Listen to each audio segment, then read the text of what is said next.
नमस्कार, आप देख रहे हैं एबीपी न्यूज। मैं हूं आपके साथ शोभना यादव। कोरोना संक्रमण की रफ्तार अपने हर रिकॉर्ड को रोज ध्वस्त कर रही है।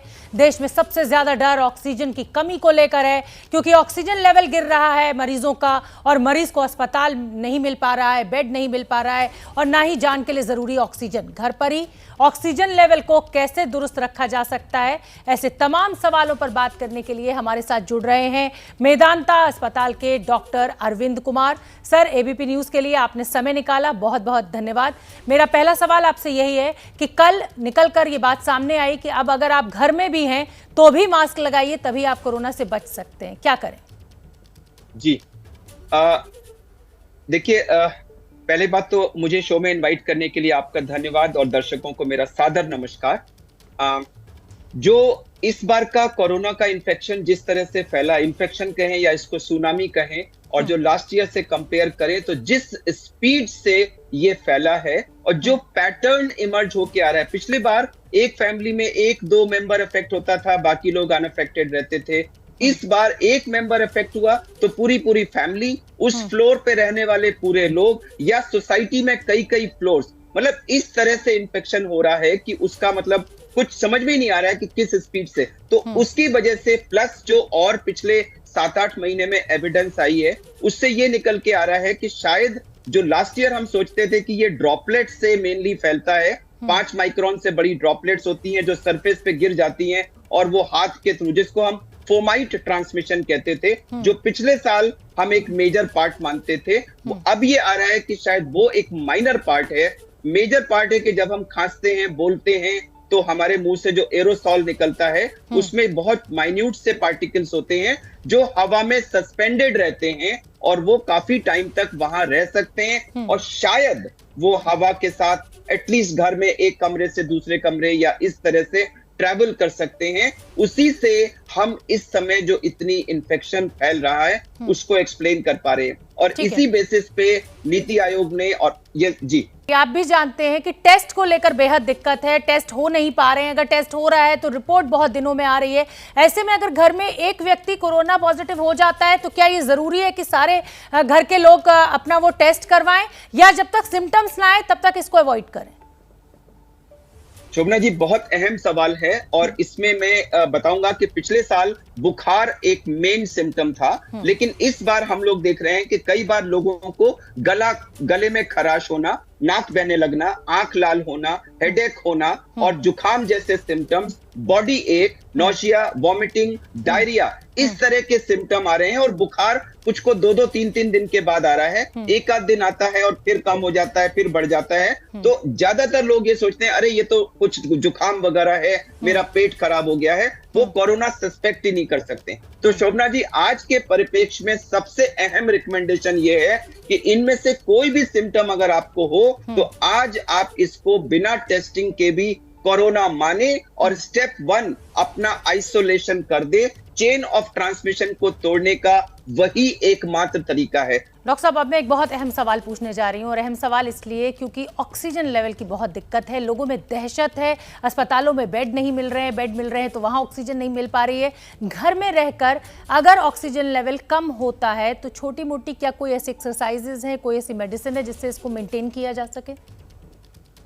जी शुभना जी, अगेन बहुत अहम सवाल है कि घर में जब हम आजकल 90% लोग इस समय होम ट्रीटमेंट पे हैं, होम ट्रीटमेंट पे, तो लेकिन होम ट्रीटमेंट का मतलब ये नहीं कि आप सेल्फ ट्रीटमेंट पे हो, आप किसी डॉक्टर से टेली कंसल्ट लेके घर में ट्रीटमेंट करें। मॉनिटरिंग के लिए जो सबसे अहम बिंदु हम बता रहे हैं वो है ऑक्सीजन, जिसके लिए एक पल्स ऑक्सीमीटर नाम का ये इस तरह का डिवाइस होती है जो हम कहते हैं। इसमें मैं बताना चाहूंगा कि इसको लगाना बड़ा इंपॉर्टेंट होता है। इसको जब आप ऑन करेंगे तो इसमें एक साइड से आपको इस तरह की कुछ रेड लाइट शाइन करती हुई दिखाई देगी।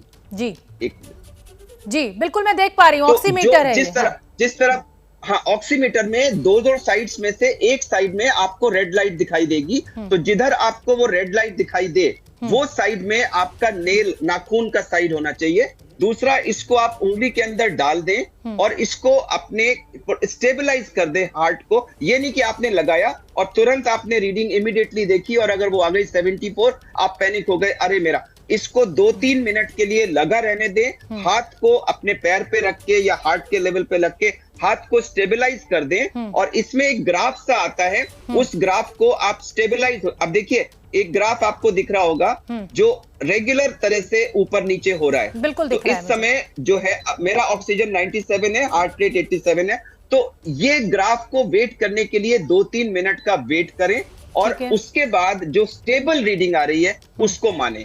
94 तक हम लोग इसको नॉर्मल मानते हैं, अगर 94 से कम है तो एक रेड फ्लैग है, वो आपको तुरंत ऑक्सीजन की जरूरत है। आप अस्पताल संपर्क करें या आजकल लोग होम ऑक्सीजन ले रहे हैं, लेकिन जब तक आप उसका वेट कर रहे हैं तो एक एक्सरसाइज होती है जिसे सेल्फ प्रोनिंग कहते हैं, जिसमें हम पेट के बल लेट जाते हैं और पेट के बल लेटने से हमारे चेस्ट के अंदर, लंग्स के अंदर ब्लड सप्लाई और हवा का जो सम्मिश्रण होता है उसमें कुछ रीएडजस्टमेंट होता है, जिससे ऑक्सीजनेशन प्राय मेजॉरिटी में, सब में नहीं, मेजॉरिटी में 5 से 10% बढ़ जाता है। एक तो आप सीधे होके बैठे, बीच बीच में जैसे ये फौजी लोग एक्सरसाइज करते हैं ऐसा करिए, अपने कंधों को बीच में ऊपर नीचे मूव करिए, आर्म को ऐसे ऊपर ले गए नीचे लाए, ऊपर ले गए नीचे लाए। और एक बहुत इंपॉर्टेंट एक्सरसाइज है जिसे हम कहते हैं ब्रेथ होल्डिंग, उसमें आप मुंह खोल के मेरी तरफ देखिएगा, हम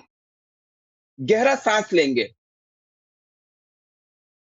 और पूरा गहरा सांस खींचते जाएंगे, खींचते जाएंगे, खींचते जाएंगे, जितना गहरा खींच सकते हैं उतना गहरा खींच के हम वहीं पर उसको रोक लेंगे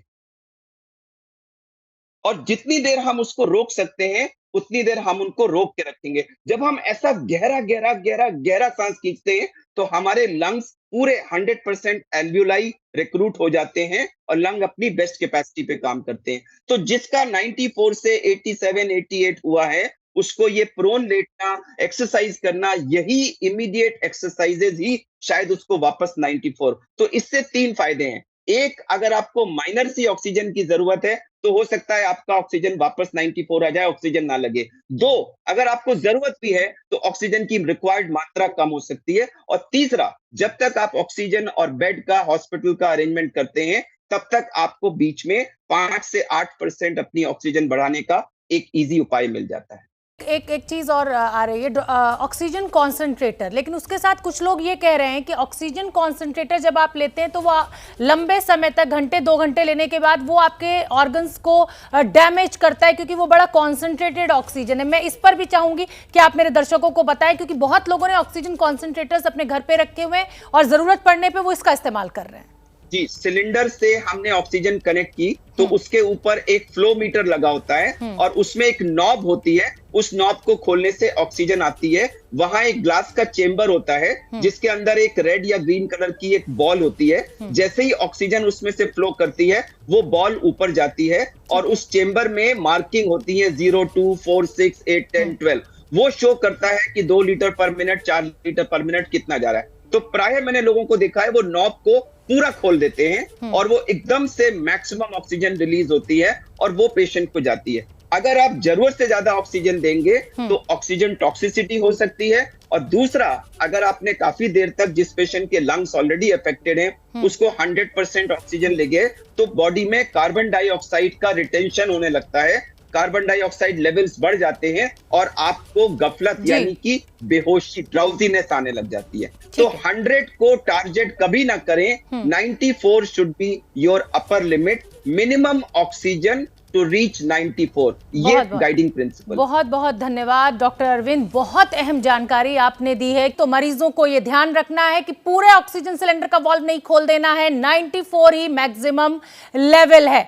एबीपी न्यूज आपको रखे आगे।